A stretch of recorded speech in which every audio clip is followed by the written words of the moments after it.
మాట్లాడుతున్నారు. ఇప్పుడు ఆ లైవ్ చూద్దాం. దుర్గారావు అయితే ఒకప్పుడు మనం చూసాం, పాత వస్తువులు తీసుకుని కొత్త వస్తువులు ఇస్తూ మన ఊర్లో తిరిగేవాళ్ళు.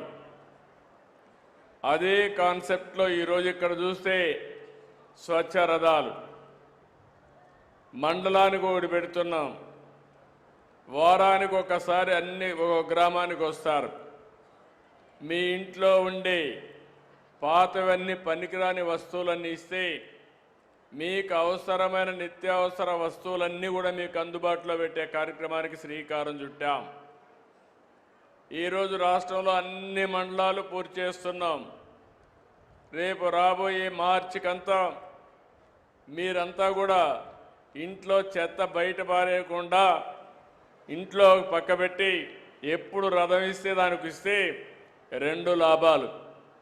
పరిసరాలు పరిశుభ్రంగా ఉంటాయి, కాస్త కోస్త మీకు ఆదాయం వస్తుంది. అలాంటి వినూత్నమైన కార్యక్రమానికి శ్రీకారం చుట్టాం. నేను పల్నాడుకు వచ్చినప్పుడంతా చూస్తున్నాను.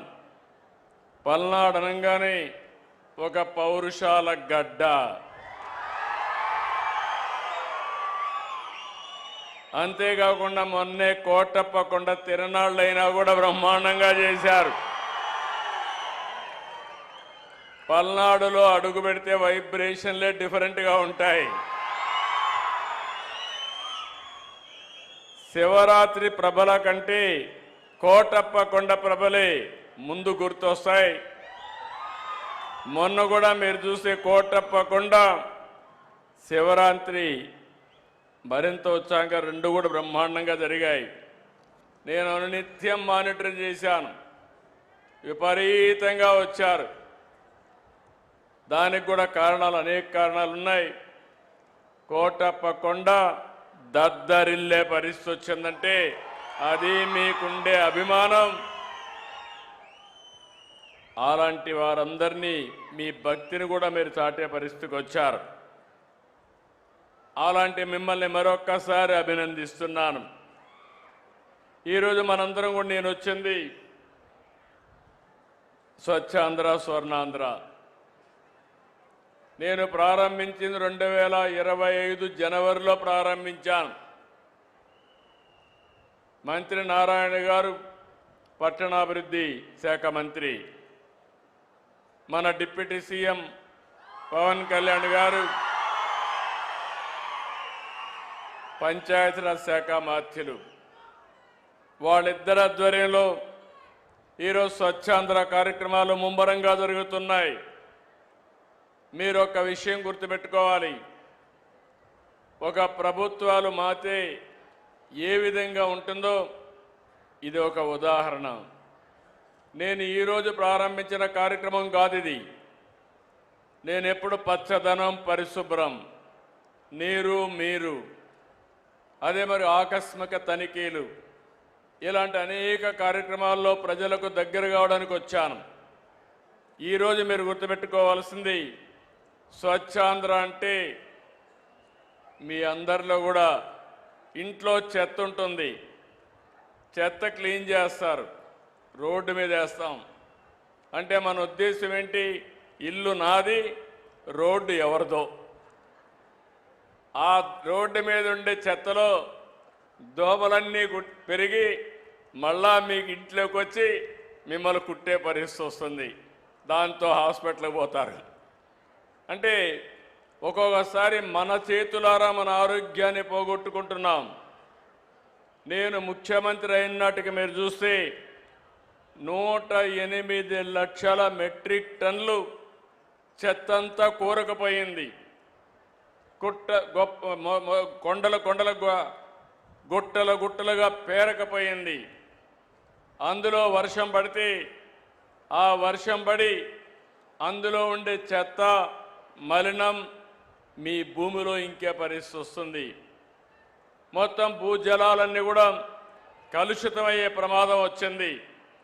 ఇలాంటివి చూసినప్పుడు నేను ఒకటే అనుకున్నాను, నేను ఎన్నో పనులు చేస్తాను కానీ నా ప్రజలకు స్వచ్ఛమైన నీళ్లు ఇవ్వాలి, స్వచ్ఛమైన గాలి ఇవ్వాలి, స్వచ్ఛమైన ఆలోచన ఇవ్వాలనే ఉద్దేశంతోనే నేను ఈ కార్యక్రమానికి శ్రీకారం చుట్టాను. ఇప్పటికి 14సారి ప్రతి నెల 3వ శనివారం నేను ఎక్కడున్నా దానికి ప్రత్యేకంగా కార్యక్రమం పెట్టుకున్నాను. మీలో చైతన్యం తేవాలి, మీలో ఉత్తేజాన్ని నింపాలి, బాధ్యత గుర్తుపెట్టుకునే విధంగా మిమ్మల్ని ముందుకు నడిపించాలనే ఉద్దేశంతోనే ఈ కార్యక్రమానికి వచ్చాం. నేను ఇప్పుడు వస్తానే మా వాళ్ళని అడిగాను, ఒకే మాట అడిగాను, 100% ఇంటింటికి వెళ్ళి చెత్త ఎప్పటికి కలెక్ట్ చేస్తారని చెప్పి అడిగాను.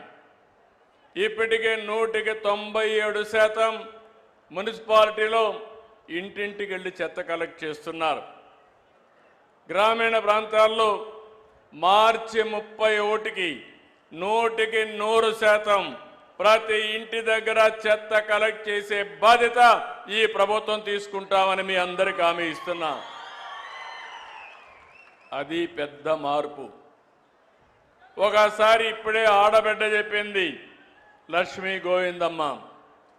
ఆ అమ్మాయి చెప్పినప్పుడు ఇంట్లో చెత్త వస్తుంది, ఆ చెత్తని కాంపోస్ట్గా తయారు చేసుకొని మీ ఇంటి పైన టెర్రస్ గార్డెన్ పెట్టుకుని మీకు కావలసిన కూరగాయలు కూడా మీరు పండించుకునే పరిస్థితికి వస్తున్నారు.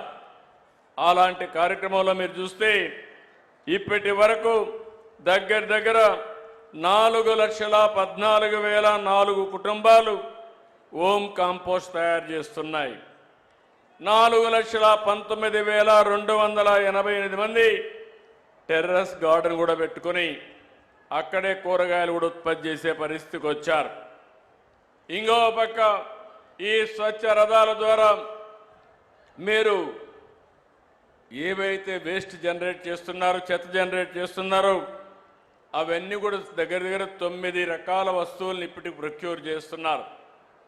తొందరలోనే ఇంకా ఒక 30 రకాల చెత్తని కలెక్ట్ చేసే పరిస్థితికి వస్తారు. తద్వారా చాలా వరకు చెత్త అంతా కూడా మళ్ళా పరిశ్రమలకు వెళ్తుంది, సర్క్యులర్ ఎకానమీకి వెళ్తుంది. తద్వారా మళ్ళీ ప్లాస్టిక్ నుంచి ప్లాస్టిక్ తయారు చేయడం, లేకపోతే అనేక రకాలైనటువంటి వస్తువులు తయారు చేసే పరిస్థితికి వస్తామని చెప్పి కూడా నేను మీకు తెలియజేస్తున్నాను. ఈరోజు దీనికి కావలసిన కొన్ని వేల వెహికల్స్ని పెట్టాం, ట్రై సైకిల్స్ పెట్టాం, ఆటోలు పెట్టాం, కాంపోస్ట్ వ్యాన్లను కూడా పెద్ద పెద్ద వ్యాన్లు పెట్టి కంప్రెస్ చేసి ఎక్కడికక్కడ తీసుకుపోయే పరిస్థితికి వచ్చాం. నిన్న నేను విశాఖపట్నం వెళ్ళి వచ్చాను. విశాఖపట్నంలో మీరు చూస్తే దగ్గర వేస్ట్ నుంచి కరెంటు తీస్తారు, చెత్త నుంచి కరెంటు తీస్తారు. ఆ రోజు నేను ముఖ్యమంత్రిగా ఉన్నప్పుడు పెడితే అన్ని నిలిపేసి 2 మాత్రం అడ్వాన్స్ స్టేజ్కి వస్తే ఒకటి గుంటూరు, 2 విశాఖపట్నం పనిచేస్తున్నాయి. ఇప్పుడు మళ్ళీ ఒక 5 ప్లాంట్లు పెడుతున్నాం. ఈ 5 ప్లాంట్లు పెడితే పట్టణ ప్రాంతాల్లో చెత్త అంతా కూడా ఈ యొక్క కరెంటు తయారు చేసే ప్లాంట్లకు వెళ్తాయి. అదే సమయంలో గ్రామీణ ప్రాంతాల్లో కూడా తడి చెత్త, పొడి చెత్త. నేను మిమ్మల్ని అందరినీ ఒకటే కోరుతున్నా, తడి చెత్తని కాంపోస్ట్గా తయారు చేసుకుంటాం, సెగ్రిగేట్ చేయాలి. అదే మరి పొడి చెత్తని 2 విధాలుగా కూడా సెపరేట్ చేసుకుంటాం. సర్క్యులర్ ఎకానమీ బయట సర్క్యులర్ ఎకానమీ పోతాయి, కొన్ని పనికి రాకపోతే కరెంటు ఉత్పత్తికి కానీ ఇంకొక విధంగా ఉపయోగించే పరిస్థితి వస్తాయని చెప్పి కూడా నేను మీకు తెలియజేస్తున్నా. ఇంకో పక్కన మీరు సింగిల్ యూజ్డ్ ప్లాస్టిక్ ఉంది, ఇది రాష్ట్రంలో బ్యాన్ చేశాం. మీరు ఒక్క విషయం ఆలోచించుకోవాలి, ఇలాంటి ప్లాస్టిక్ అంతా కూడా ఎక్కడంటే అక్కడ వేయడం, ఆ ప్లాస్టిక్ అంతా మన పశువులు తినడం, ఆవులు తినడం, తిన్న తర్వాత అవి ఆరోగ్యం పోవడం, కలుషితమైన పాలు మనకివ్వడం, ఆ నీళ్లు ఆ పాలు మనం తాగడం, దీని ద్వారా చాలా సమస్యలు సృష్టించుకునే పరిస్థితికి వచ్చాం.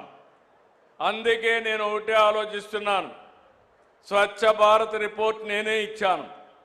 ఈరోజు government of India Swachh Bharat report base చేసుకుని ఒక డిపార్ట్మెంట్ పెట్టి అన్ని రాష్ట్ర ప్రభుత్వాలకు డబ్బులు ఇచ్చి ఈ స్వచ్ఛ సేవా కార్యక్రమాలకు శ్రీకారం చుట్టారు. దీని మీద కొన్ని అవార్డ్స్ కూడా ఇచ్చే పరిస్థితికి వచ్చారు. ఈరోజు ఇంకొక పక్కన మీరు ఒకసారి చూస్తే నేను మీ అందరిలో ఒక అలవాటు రావాలి. ఇది కష్టమైన పని కాదు, కానీ ఆలోచన విధానంలో మార్పు రావాలి. ఒక బాధ్యత తీసుకోవాలి. నేను చాలాసార్లు చెప్పాను, జపాన్కు పోతే అక్కడెక్కడా చెత్త కనపడదు, క్లీన్ చేసే స్వీపర్లు కనపడరు. కానీ ఎక్కడన్నా ఒక కాగితం పడితే